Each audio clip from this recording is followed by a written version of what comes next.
What is it that prevents people from doing the things they already want to do in life?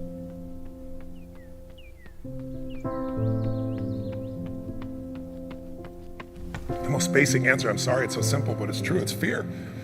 People making this complex process, this woman was telling me that I don't understand why they don't do this, why I feel this way. I said, it's called fear. Everybody's afraid we're not enough. Everybody's afraid we're not rich enough, smart enough, young enough, quick enough, fast enough. It's human nature.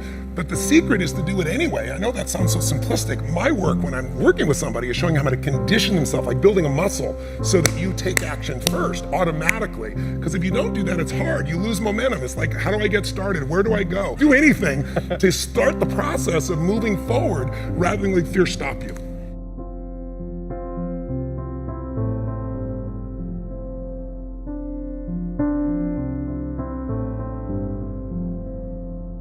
All of you have targets, things that you're after.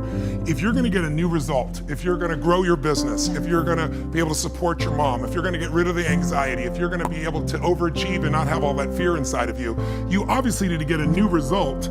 You're gonna have to get new action. You don't get new results with old actions, doing the same thing. Exactly. What human beings can do is amazing. What they will do is usually disappointing. It's not because we're not capable of it, it's because we don't have new actions because we get in certain emotional states that dominate us, like anxiety, like fear of failure, right? Like the fear of the loss of your mother as an example. So if you're in a state of fear, you're gonna behave very differently and get very different results than if you were in a place of being courageous or bold or warm or connected or playful, any of those. So the most important key to changing your life in any situation is to change results, you gotta change behavior, but to change behavior, you gotta change the emotional state you're in. How do you do that when you don't feel like it or it feels overwhelming? There are two ways, and I've done this with the greatest athletes in the world. I've done this with 4 different presidents of the United States. I've done it with billionaire clients. All you have to do to change your state is not try to think your way there, like I'm happy, I'm happy, I'm happy, and do a bunch of affirmations. Your brain's gonna go BS, you are not happy, right? What you need to do is make a radical change in the way you use what we call your physiology. It's a big word, it just means the way you use your physical body. I've taught this for 40 years, and about 3 years ago, Harvard finally did a study where they proved what I did worked, and they called it these power positions. And what they showed was if you stand, everyone can try this, stand up just for a moment if you want, everybody at home can try it as well. So do something really silly, put both your hands on your hips like Wonder Woman or Superman or that stuff, right? If you stand like this and you breathe deep for just 2 minutes, what the science found was that you will absolutely increase your testosterone by 20%, man or woman. You'll drop your cortisol, which as you know is the stress hormone, by 22%, and you're 33% more likely to take action if you wouldn't have before because fear would have stopped you. Now, I don't have people just stand like this. I have people move, use their voice, make radical changes in their body. You'll feel it after 2 minutes. Or somebody who's puts their arms back like this and their feet up, that'll produce the same state.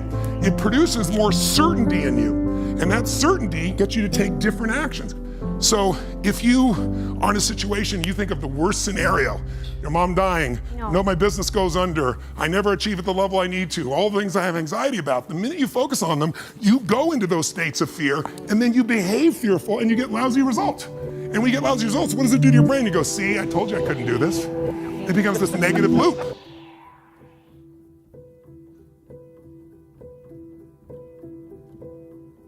So how do we break out of it?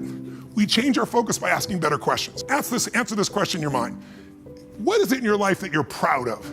If there's something you could feel really proud of right now by focusing on it, your children, yourself, something you accomplished, you did, how many can think of something you could feel proud of? And I don't mean fake pride, ego pride, like where you're making things up. I mean, well, you really did something you're proud of.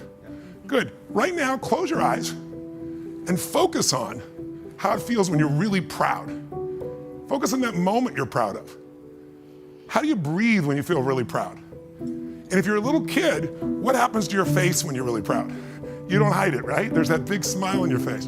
Think of something that you could be really grateful for or excited, pick either one. Something you could be grateful for, a person, a moment, or something if you wanted to that you could be excited about.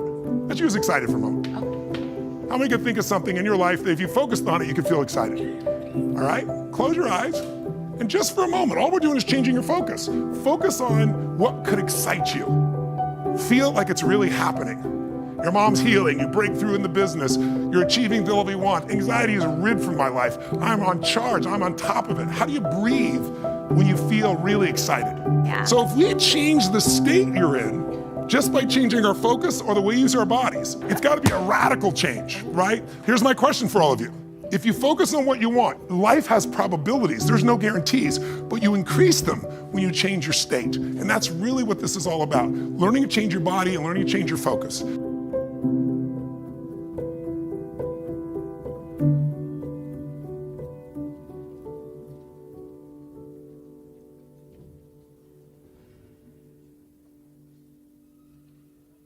Somebody is really stressed out. They're not stressed out for no reason. It's because they're focusing on something that makes them feel stressed. They often, when they're focusing on it, it changes the body. You start to feel tight. You start to feel a certain way. And then they use language like, I don't know what to do. Why am I so overwhelmed? So if we change what we focus on, if we change the way we use our body, if we change our language patterns, we'll instantly feel different. Think of how do people use their body when they're worried versus when they're excited? Yeah. If you learn to use your body first, use your focus first, you can literally change how you feel in moments, and then you develop new habits where you start to feel good all the time, and it isn't some phony, fake pump up. It's literally the way you've conditioned your body. Just like being fit as an athlete, you want to be emotionally fit. When you're not sure what you're going to do, you're going to hesitate, and hesitation kills momentum. And momentum is what makes a sports team win. It's what makes an athlete, a business person win. When you get momentum, it's like it takes enormous energy to get a rocket out of our gravitational pull of the Earth. But out of the solar system's easy. Once it has momentum, it takes less fuel, less energy. Starting a relationship, starting a business, changing your body, it takes so much in the beginning. But once you get going, it's actually really easy. We all have a need for certainty. We have a need to know that we can avoid pain, that we can be comfortable. Some people do that when they're stressed by smoking. Some people work out hard to deal with it. Some people eat to try to get that comfort back. If you were certain every moment of your life, you knew what people are going to do, when they're going to do it, how they're going to do it, you'd be bored out of your mind. So we also need uncertainty. If you have too much uncertainty, you freak out. If you have too little, you feel bored out of your mind. And you can get uncertainty or variety by a great conversation, by making love, by taking on a new job or a new career, a new opportunity. You get a million ways. The question is, do you meet your needs in ways that are positive or negative? Because sugar will make you feel good in the moment, but you feel good long term. Smoking a cigarette will make you comfortable and certain.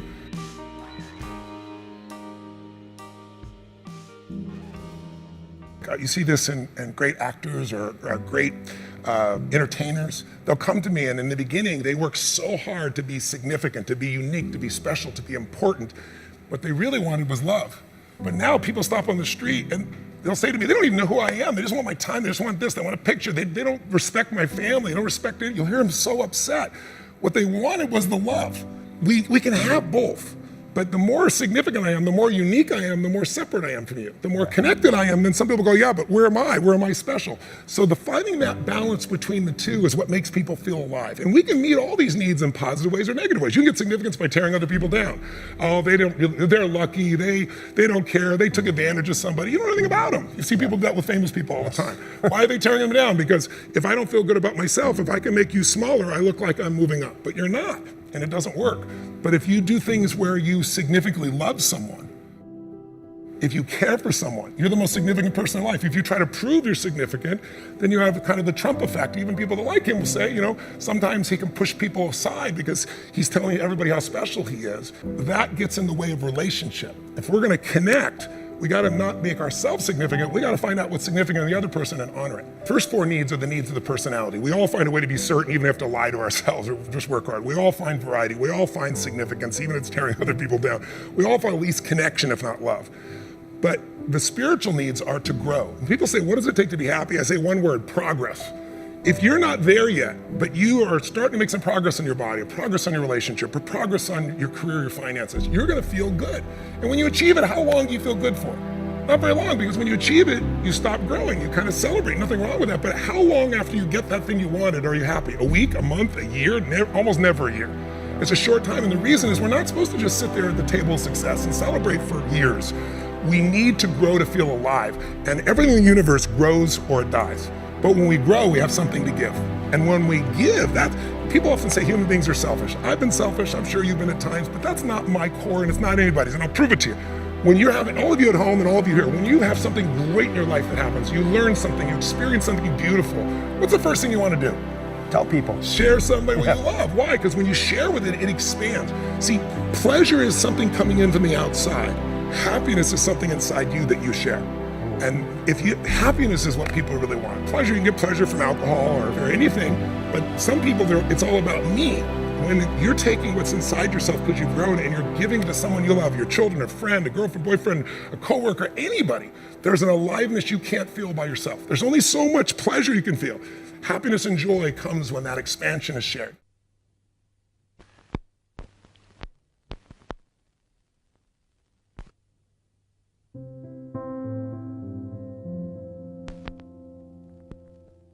Well, if you want a breakthrough, not just a little change, you can change laterally. You can go from being pissed off to frustrated. Right. Doesn't help you much, right? But if you really want to change, most people are trying to change. Say you want to lose weight, they want to make money. They go, how do I do it? They look for the strategy. But I'd like you to think of 3 S's. Strategy is where most people go first. Like, how do I do it? But how hard is it really truly to be fit and have energy? It's not that complex. It's not like reserved for the 1% or expensive to learn. You have to interrupt, you have to hide from the answers to those things. The real problem is the second S, story. They have a story that says, it's a set of beliefs they tell themselves over and again. I've tried everything. Or if they're single, all the good ones are gone. Whatever the story is. And if you tell yourself a story over and over again, so we convince ourselves. You always come up with a lousy story when you're in a lousy state.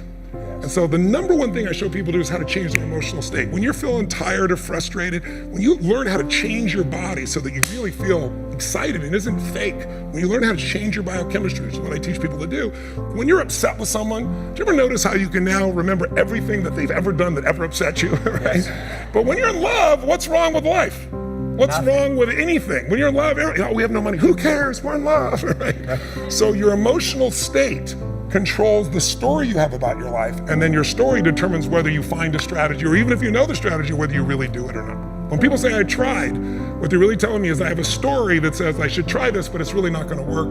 So I give it a half-reared attempt and it didn't work, and now I can tell people I tried. What you really gotta do is learn to change your emotion, your state, change your story, and then you can find the strategy, or you can make the strategy to work. I constantly believe you gotta feed your mind and challenge your body, because the mind-body works together. What stops people, as we said, is fear. Well, fear is physical. You feel it in your throat, your gut. But if you do something really physically strong on a regular basis, you develop a new emotional habit. And that emotional habit will get you to follow through and do things differently that people won't do. It's really not that complex. There are a few habits in your life that truly could change your whole life. I start every single day with this process called priming, training my brain to be in a peak state. So what I do every day is I prime myself for what I want rather than letting the environment control me. We've all had times when you snapped at somebody and you felt bad because it wasn't them, it was the state you're in, right? Well, there's no excuse for that. If you prime yourself, you set yourself up. But the way I did it is I do this process. It's 10 minutes, I put some music on, I do this massive change in my breathing so it radically changes the way I feel. And then I do this 3-step process. First, I do 3 minutes of gratitude where I think of 3 things I'm really grateful for, and I don't think of it over there, I feel it. And the reason is, when you're grateful, you can't be worried. You can't be fearful. When you're grateful, you can't be angry. And anger and fear are what screw people up most in their relationships, in their life, in their business. So I wire myself. I was saying to you that most people want to be happy, but their habit is to be worried or pissed off or frustrated or stressed. And so they've got a highway to stress and they got a dirt road to happiness. So I wire myself. I've got a highway to gratitude, which changes all your emotions. And then I do a 3-minute process of kind of a prayer for my family and friends. And then I do a 3-minute process of the top 3 things I want to accomplish. I see it as done and I feel it. I'm done in 10 minutes. So sometimes I go 20, but my deal is 10, so there's no excuse not to do it.